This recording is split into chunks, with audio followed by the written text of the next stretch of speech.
Mostly sunny skies, 102 degrees will be that high northwest. The summer of 2007 in Fresno, California, and the farmlands of the Central Valley are blazing hot. And over the next 7 days, staying right around 100. Weeks of 100-degree heat have made harvesting the crops a matter of some urgency in this single biggest producing area for fresh fruits and vegetables in the United States. Raimundo Lopez is both an essential and a typical part of the American food pipeline. En el estado de Oaxaca, in the state of Oaxaca, truly, there is no work. As an indigenous Oaxacan, Raimundo comes from one of the poorest communities in one of the poorest states in Mexico. cosechan puro maíz. Everybody plants corn, and there's no export market. That's why they can't make money. Yo cuando estaba, When I was in Mexico, in my hometown, I was always talking about the United States. And they always said that here, you could make good money. In his 14 years in the United States, Raimundo Lopez has become a legal resident and much more. y aquí conocí a mi mujer también. Here is where I met my wife, where I made my family, and here is where I decided to stay. My future is here in the States. My future, the future of my children, and of all my family.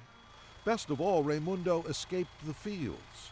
For 10 years, Raimundo was moved to a job in tomato processing that brought him inside, out of the sun, and paid him a little more money.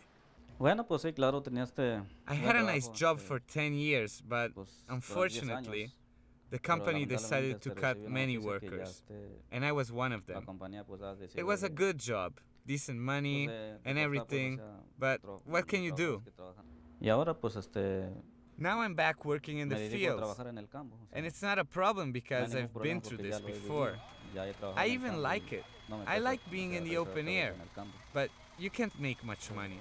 Pues está duro, se siente. And it's hard. It's terrible.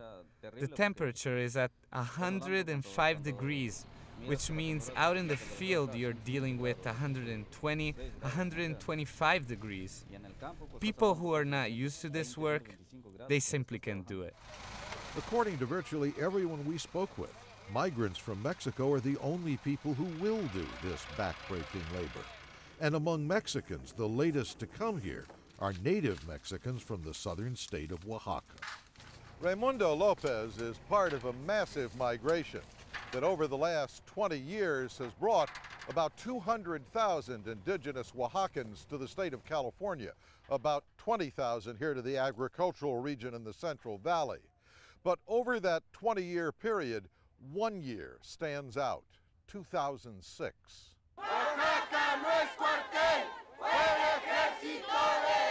There was a political crisis in Oaxaca that was precipitated by a teacher's strike. And when the Oaxacan government tried to stop that strike and began attacking teachers, other parts of the population came out in support, and that created a crisis in which for a while the capital city of Oaxaca was virtually under a state of siege. David Bacon is a former union organizer turned award-winning journalist and photographer.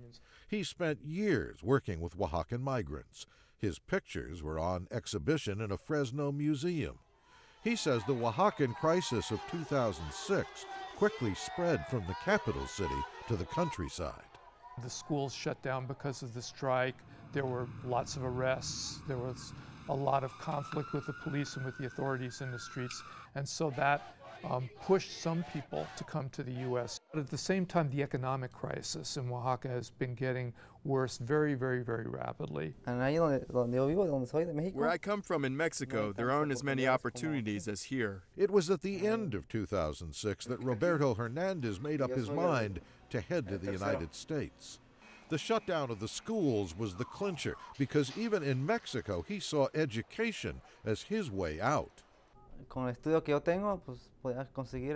With my education, I could work in a store or as a bank teller.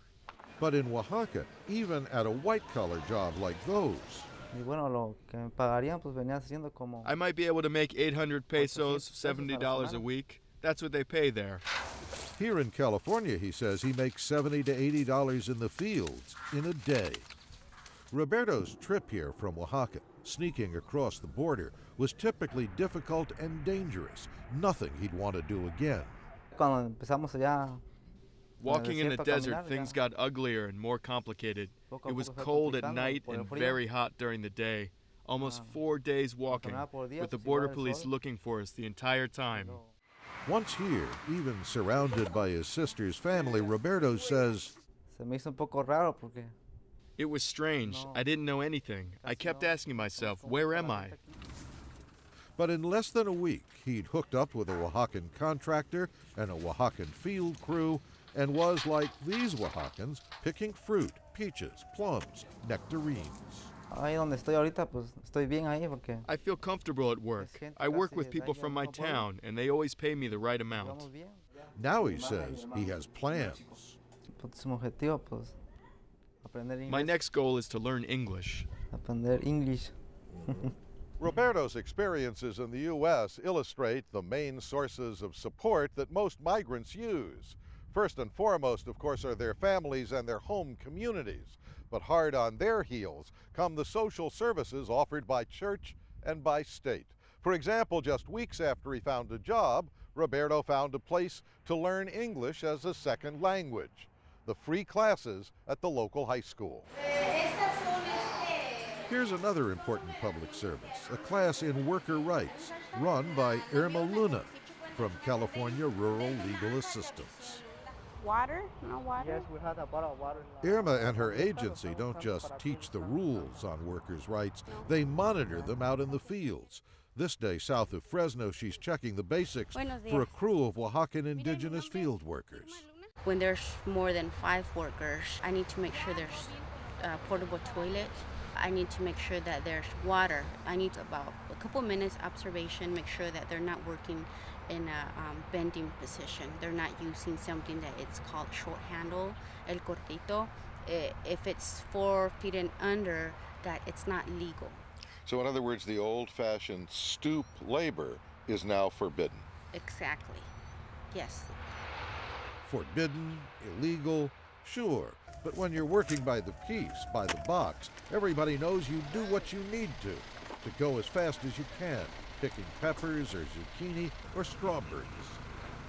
Las plantas están untando así como unos 4 pulgadas. The plants are like this, like 4 inches high, and all the fruit is on the ground, and you have to stoop down to pick it up. But of all the rule bending that Irma Luna sees, the worst and most frequent examples are the kind that cost workers hard-earned money. Unwritten contracts between illiterate, often illegal workers and more sophisticated contractors or foremen produce a lot of cheating. Most of the work agreement, they're verbal. Okay, you start tomorrow, I pay you minimum wage, or it's piece rate. It's especially hard to police a verbal agreement when the deal seems to have suddenly changed from piecework to hourly pay. A worker that he's very fast, he's been doing this for a couple of years, and then all of a sudden the foreman says, I'm gonna pay that person by hour. He's too fast, he'll be making a lot if it's by piece. At the end of the work or the season, the workers, they don't know who they work with because there's no written contract. They only know the foreman by a nickname. They don't know who the grower is. My father in the early 30s moved to California. He was a farm laborer and picked grapes, cultivated, became a foreman, and finally he and a brother got enough money put together to buy a home place, which I was born and raised on. Today, grower David Jackson's extended family farms almost 4,000 hectares of fruit orchards alone. That's good. There, he says, we pay all of our employees in the stone fruit by the hour. And the reason for that is we demand a quality that comes off of the tree. And we have found if we go piece rate, people's eyes start getting big and they start pulling a lot of things off the tree that really we don't want in the box. But on his 400 hectares of corn, where the stalks are 2.5 meters high and the leaves can slice your skin, and the temperature down in the ear-snatching jungle is an easy 50 degrees centigrade, You want the job done quickly, and says Jackson, you pay for it. The men that you see here, they're paid by the piece. And these men will take home in an 8-hour day, 150 bucks or so. It's just about double what they would make out there. But this is real work.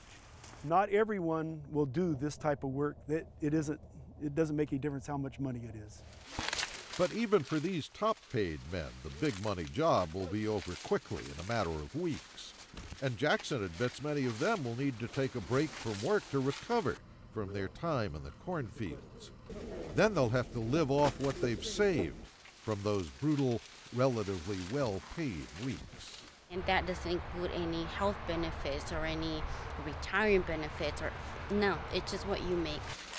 It's a hard life, but there is a point to it. When I grow up, I want to be either a lawyer or a pediatrician. I want to be something else to help other people.